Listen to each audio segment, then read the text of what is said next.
These are 5 of the most famous photos from World War II. Photos you've probably seen countless times in documentaries, textbooks, and even on social media. But here's the thing, the widely accepted stories behind these photos are completely wrong. Some are staged propaganda, some are called fakes today even though they're completely real, and some were lied about by their photographer for decades to hide the truth. Today, we're digging into the real backstories behind these iconic photos, what people get right and wrong about them, and why they've been misunderstood for so long. And trust me, once you finish this video, you'll never be able to look at these photos the same way again. I know I can't. Let's start out by looking at an iconic photo that's just a little too good to be true. This action shot of a German soldier throwing a stick grenade is instantly recognizable. I mean, this photo is everywhere. I remember seeing this in books from the school library when I was in elementary school, and now that I'm a professional history nerd, I see this shared all the time online. I've even included this in some of my past videos because it's so high quality and it's instantly recognizable. The photo was originally taken during the German invasion of the Soviet Union.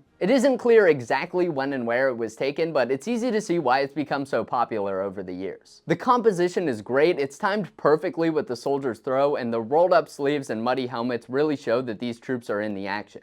But I think the stark, determined expression on the soldier's face is really what makes this one so iconic. It's rare that a photo captures a moment of combat in such clarity, and this one is nearly perfect. A little too perfect.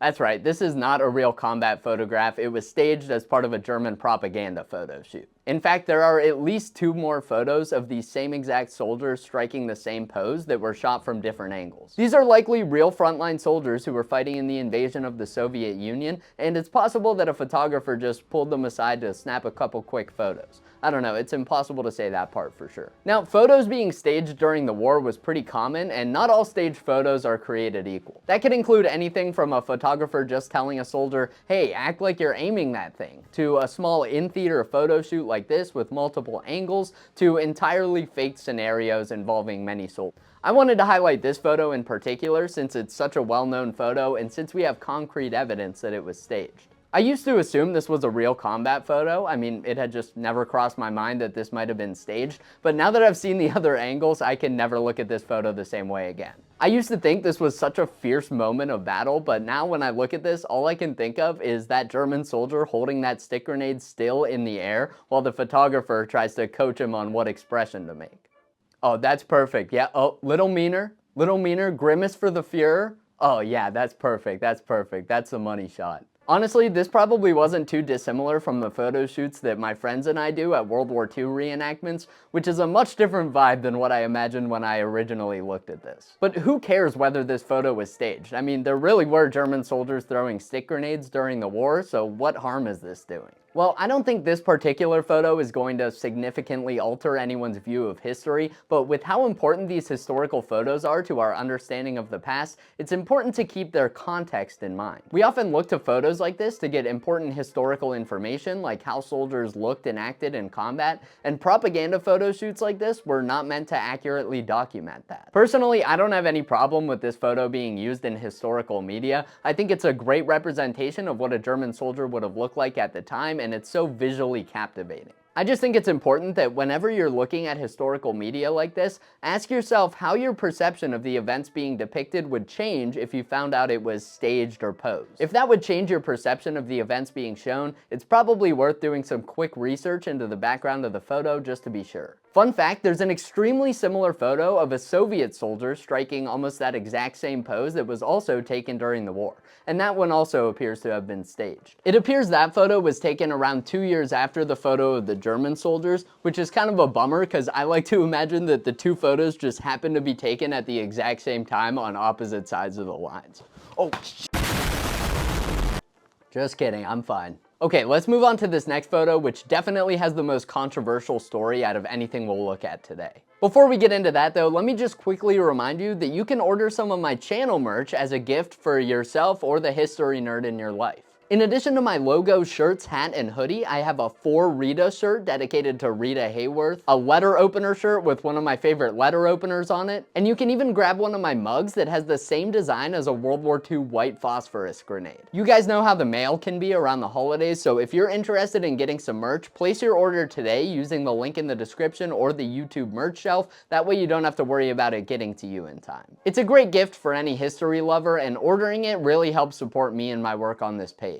Alright, let's take a look at that next photo. This famous shot is called The Face in the Surf. It was taken by Robert Capa on Omaha Beach during the D-Day invasion, and it's part of a series of photos taken during the fighting called the Magnificent 11. These photos are extremely well known because they're some of the very few shots taken on Omaha that morning, and they really seem to capture the chaos that met soldiers when they hit the beach. One thing that stands out about The Face in the Surf and some of the other photos in that series are their distinct blurred look. It's common for combat photographs to be somewhat blurry. I mean, the heat of battle isn't exactly the ideal place to be snapping photographs, but reportedly this photo is blurred for a completely different reason, and it's part of the story that made this series so magnificent in nature. According to Robert Capa, he shot many more photos on Omaha Beach than the few that we have today, well over 100 exposures by some retellings. But the film was damaged during a development accident in England, which ruined the majority of the film while leaving the surviving photos with this blurred appearance. 10 photos are said to have survived, with one of them being The Face in the Surf. And this is the series we know today as the Magnificent 11. If you're wondering why they're called the Magnificent 11 when there are only 10 photos, so am I. I don't know how the number of photos got screwed up, but there are only 10 of them. These photos weren't just considered magnificent because of their content. They had miraculously survived an accident that ruined around 100 other important photographs. The subject matter of these photos, combined with the story of the man that took them and how they were almost lost forever, has made them extremely famous. The thing is, it seems that Mr. Capa was not honest about the circumstances surrounding this and many of his other famous photographs, which has led to them being misunderstood for decades. I guess that shouldn't be too surprising for a guy with Cap in his name. Stop the cap! Capa be cappin'. According to Capa's version of the story, he landed on Omaha Beach early in the morning on June 6th with some of the first waves of the invasion. He then stayed on the beach for about an hour and a half, shooting somewhere between 70 and 150 photos of the invasion during some of the fiercest fighting. It was then that he transported his negatives to England, where the development mistake occurred. But just about every aspect of that story has now been called into question by historians. In recent years, people have started looking further into Capa's D-Day story, partially due to other photographs that called Capa's honesty into question. This well-known photo in particular, called The Falling Soldier, was shot by Capa during the Spanish Civil War, and it severely damaged the photographer's credibility. According to Robert Capa, he just happened to capture the exact moment when this soldier was shot while holding his camera over his head to get a photo and not even looking through the viewfinder. He even shared more details about the story behind this photo, like the exact location where it was shot. But that story was a lie. There are additional versions of this photo in which a different soldier is pretending to fall in the exact same spot, indicating this was staged and acted out for the camera, kind of like that German photograph we covered. Historians have also been able to pinpoint the exact location where this photo was taken, which is nowhere near where Capa said it was and would have been far away from the fighting. It's one thing to stage a war photograph, but coming up with an extremely intricate fake story about what you were doing when the photo was taken is just a whole new level of dishonesty. This story prompted some to look further into Capa's D-Day story, and what they found is pretty shocking. By breaking down the timeline of events, it was discovered that Capa likely landed on Omaha Beach a couple hours later than he initially claimed, and only stuck around for about 15 to 30 minutes before getting back on a landing craft. Now, any amount of time is a long time to be on Omaha Beach during D-Day, but it seems that Capa exaggerated his story to make it seem like he was on the beach for longer and at a time when the fighting was much more intense. Capa's story about the photo development mistake that ruined the film also seems to be completely made up. I don't know a ton about film development, but professional film photographers have done in-depth investigations and found that the errors that Capa described were unlikely to have happened in the first place, and even if they did happen, they wouldn't have had the result that's seen on the film. The story behind that accident was already very wishy-washy, and there's never been any hard evidence that it really happened. I'll link to some more in-depth breakdowns of Kappa's D-Day photos in the description, including an amazing video by World War II TV that I highly recommend checking out to get the full story. So what happened to those additional photos taken on Omaha Beach if they weren't destroyed in an accident? Well, the most likely explanation seems to be that they never existed in the first place. The 10 photos that survived seem to be the only ones that Kappa shot on the beach that morning. Is it possible that he tried taking additional photos and made some mistake that caused them not to be captured, like leaving the lens cap on or something? Sure. But the story that he took all these amazing photos of the battle over the course of 90 minutes and then they got destroyed in a darkroom accident is about as true as his story behind the falling soldier photograph, which is to say, not at all. It was a lie. So that explains the number of photos, but why are some of these photos blurry if there wasn't some accident that messed them up? Well, the same reason many other combat photographs are blurry. He probably just wasn't holding the camera perfectly still while they were taken. Honestly, I'd be more surprised if he was able to get a perfectly clear photo while waiting in the tide at Omaha Beach. I think it's a real shame that Kappa's lies have sullied the reputation of this photo series. Regardless of the story he told about them, these photos are extremely historically significant, and the fact that Kappa risked his life to take them is commendable. As good as the true story was, though, it just wasn't good enough for Robert Kappa, and I guess he felt he had to make up a story to embellish the events. Kappa's stories have caused some confusion over the years, including some of the troops in the photos to be misidentified based on Kappa's false info. The man seen in the face in the surf has been identified as a number of different soldiers over the years, but I don't think any of those attempts have gotten his identity correct. It's commonly stated that the man in this photo is Houston Riley, but by breaking down the exact time and place that this photo was really taken and not where Kappa said it was, historians have found that this can't be Riley since he wouldn't have been on the beach at the time this photo was taken and had moved further inland by this point. By lying about the circumstances surrounding these photos, Kappa misrepresented some of the most crucial moments of the war, and he used that made-up story to bolster his career and boost his popularity. My fun fact for this photo is that if you look at the upper right-hand corner, you can see a landing craft dropping off soldiers in the distance. A Coast Guardsman was filming from that landing craft facing right towards Kappa around the same time this photo was taken, essentially giving us a reverse view of this photo. Clues like this helped piece together the actual timeline of when these photos were taken, since information like when that ship came and went were documented. I learned that fact from that same World War II TV video I recommended earlier, so again, definitely worth the watch. Next, let's take a look at what might just be my all-time favorite photo from World War II. And for a history nerd like me, that's a pretty bold claim. It also loosely inspired my outfit for today.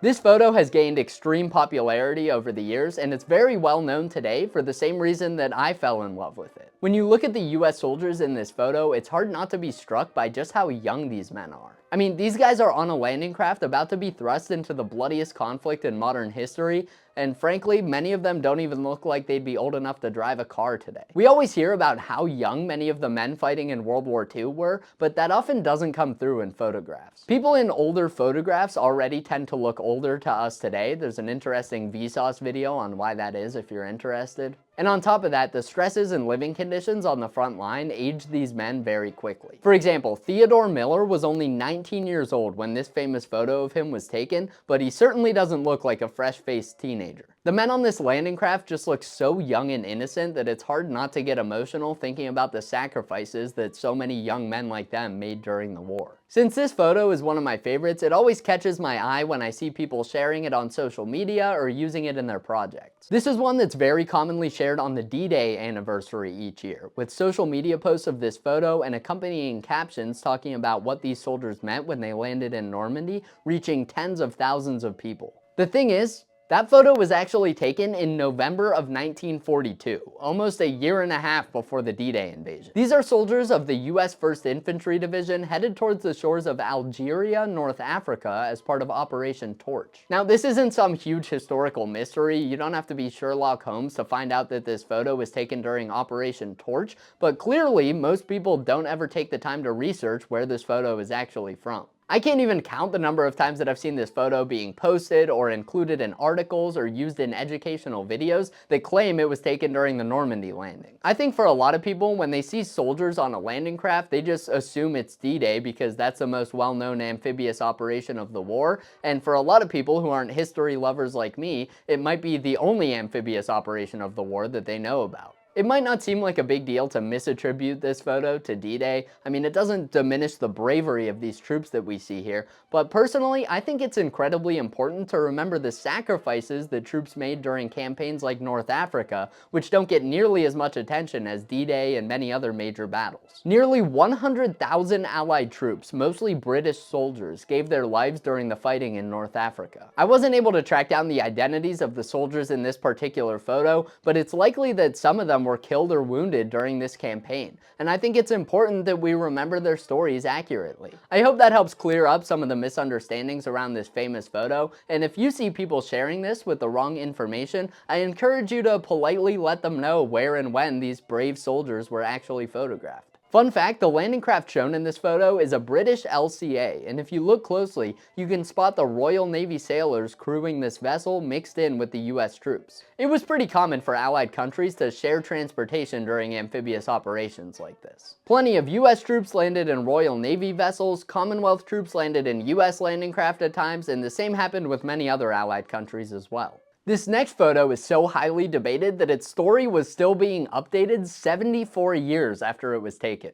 Here's a photo that you've probably never seen before, if you've been living under a rock for the past 85 years. This picture was taken on February 23, 1945, as US Marines raised the American flag on Mount Suribachi during the Battle of Iwo Jima. Suribachi was a large, heavily defended volcanic mountain overlooking the island. It was from here that Japanese defenders rained down fire on American troops who were concentrated near the landing zones during the initial invasions, inflicting heavy losses on the exposed troops. The mountain is the island's most prominent feature, so as soon as it was possible to do so, an American flag was planted on top of the mountain to indicate to everyone on the island that American troops had succeeded in securing its summit. Although the story behind this shot is a little more complicated than that. Some people really believe that this photo captured the moment when US Marines triumphantly raised the first flag over Suribachi, while others believe this was a staged photo op, kind of like that German stick grenade photo. In reality though, neither of those are true, and the misconceptions don't stop there either. This photo has been surrounded in controversy ever since it was published, so let's see if we can clear some things up about the story behind this iconic photo.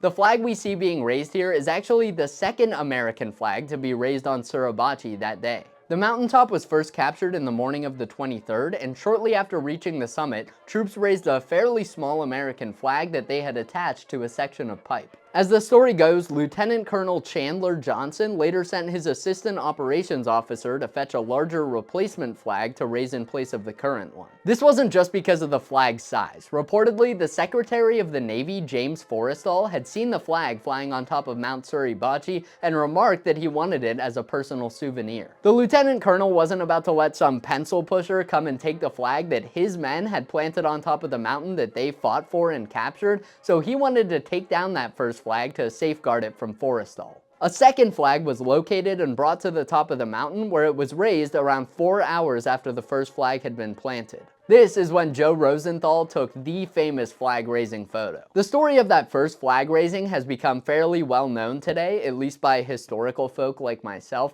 but for a long time few people knew that two flags were actually raised that day. Because Rosenthal's photo of the second flag became so famous, the surviving men in the photo gained notoriety, they participated in war bond drives, and they've been commemorated in many statues and other patriotic symbols over the years, while the men who actually captured the summit of Suribachi and planted the first flag went largely unrecognized. They were even sometimes called liars when they told their stories because people were so familiar with the famous flag raisers in Rosenthal's photo. Or at least they thought they were, but we'll get to that in a second. I think one of the biggest misunderstandings around this photo today isn't just that it shows the second flag to be raised. Sure, some people still might not know that, but people familiar with the story of the two flags sometimes believe that since this was the second flag to be raised, that means that Rosenthal's photo we see here was somehow a fake. We all know that this photo is fake, but did you know that so is this one? No, I didn't know that because it's not true. This photo wasn't staged, it wasn't posed, and it definitely isn't a fake. They didn't take down the first flag so they could put up a new one for a photo op. They were replacing the flag for unrelated reasons, and of course the photographers there saw that as a great opportunity to do their job and capture what was happening on film. We also know for sure they were actually putting up the flag and not just posed standing still in this photo. That's been a common accusation over the years, but I'm not sure why, because the exact moment that photo was taken was also captured on motion picture film. And as you can see here, these guys definitely aren't standing still. I think it's very important for us to recognize the first flag raising and give those men the respect they deserve, but I don't think we should use that as ammunition to try to detract from the Rosenthal photo. History is a crazy topic, man. I mean, at the same time, some people are trying to make Rosenthal out to be some kind of fraudster for taking a real and unstaged photograph of what was happening in front of him. Many of Robert Capa's stories are still widely believed, even though he lied about and faked some of his most famous photos. Just crazy. The misunderstandings about that flag raising photo don't end there though. Remember how I said that after the photo became famous, the people pictured in the photo who survived the fighting became extremely well known? Well, that was only partially true. 3 of the flag raisers survived and were chosen to participate in a war bond drive because of their inclusion in this famous photo. But we know today that only 1 of those men was actually captured in Rosenthal's shot.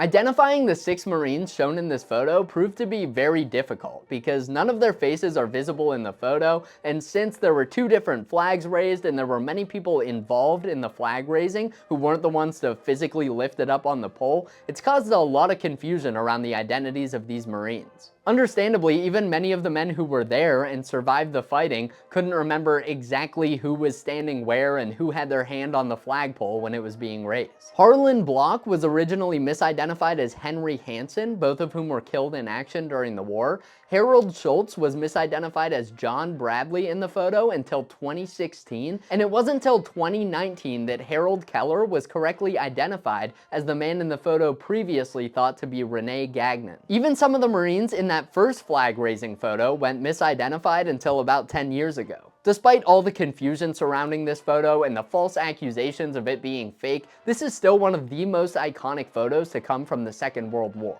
A legacy that I feel is well deserved and that will remain for years to come. Your fun fact for this photo is that Mount Suribachi was named due to its concave shape resembling a Japanese mixing bowl called a suribachi. Who knew?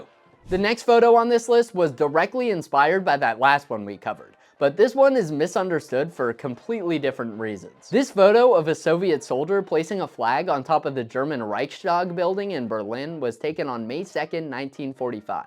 At this point, Berlin is burning and the war in Europe is finally nearing an end. Even though the Reichstag building wasn't of much practical use for the Germans at this point in the war, it was seen as a major symbol of Nazi Germany. This made it a prime target for the Soviets, and it would be hard to overstate the significance of raising this flag over such an iconic building that German soldiers fought tooth and nail to defend. The photo was taken by Soviet photographer Yevgeny Khalday, and even though this picture and its story have many parallels to Rosenthal's Iwo Jima photo, the circumstances surrounding it were completely different. I'll just rip the band-aid off and let you know, this photo is completely staged. I wouldn't go as far as to call this photo a fake. I mean, these soldiers really are planting the Soviet flag on top of the Reichstag building, which had just been captured, but this particular situation was manufactured so this photo could be taken. Keep in mind, the Iwo Jima photograph we just looked at was taken around 3 months before this one, and it had already exploded in popularity. The Soviets took note of this photo's impact, and Khalday flew to Berlin with his own flag made from tablecloths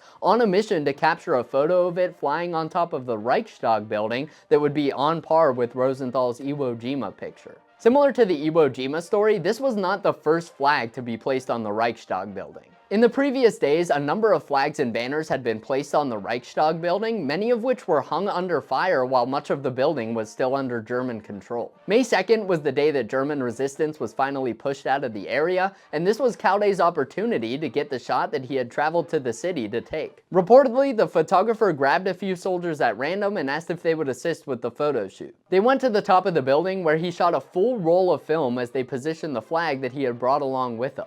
And one of those exposures was this perfect shot that we all know today.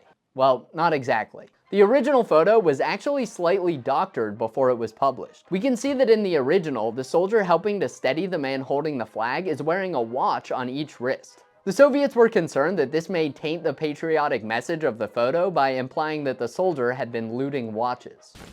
They're all ticking, unlike their previous owners. Some say that one of these is actually just a wrist compass, not a watch, but regardless of what it was, it caused enough concern that it was doctored out of the photo. The overall contrast was also increased and additional smoke was added to the background. I always thought this was so funny, like, oh, let's add some extra smoke to emphasize that we decimated our enemy and burned their city to the ground.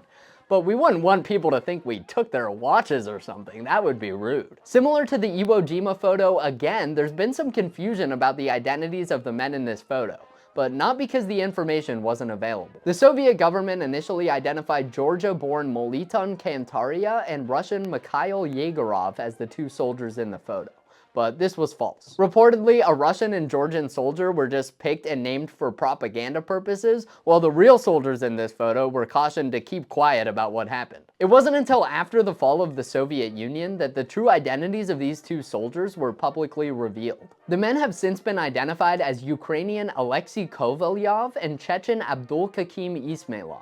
I don't think the fact that this photo was staged significantly detracts from its impact, but like the other photos that we've covered, I'll never be able to look at this photo the same way now that I know the true story behind how it was taken. Your fun fact for this photo is that Sergeant Viktor Reznov can be seen in the distant background of this photo with his signature meat cleaver. Just kidding, but two separate Call of Duty games have paid homage to this famous flag raising over the years. In the original Call of Duty, one of your comrades waves the flag on top of the Reichstag after you fight your way to the top, and in Call of Duty World at War, Reznov cuts down a German flag on top of the building before you plant a Soviet flag in its place. Thanks so much for sticking around and watching this video, guys. Make sure to leave me a comment below and let me know which of these misunderstood photos surprised you the most. If you like historical breakdown videos like this, check and make sure you're subscribed to World War Wisdom so you don't miss the next one. I hope that by talking about the real stories behind these photos, we can all keep building a more realistic view of the past. Many of the men in those photos were killed or wounded while fighting in the war, and I think we owe it to them to get these things right. I want to give a huge thank you to my Hotshot tier members this month: Clay Nugget, John Green, Corey Mahler, M1 Grandman 06, Shin Godzilla, and Billy DTX. You guys are the best. I really appreciate your support, and I would storm the Reichstag with you guys any day. I also want to thank all of my Trench Philosopher tier members. You guys are in the trenches on the front line doing the hard work to support my page, and I really appreciate you. Remember to pick up some of my channel merch using the links below if you think that's cool. But other than that, guys, thank you all so much for watching. Remember that not every picture of a boat was taken on D-Day, and I'll see you in the next one.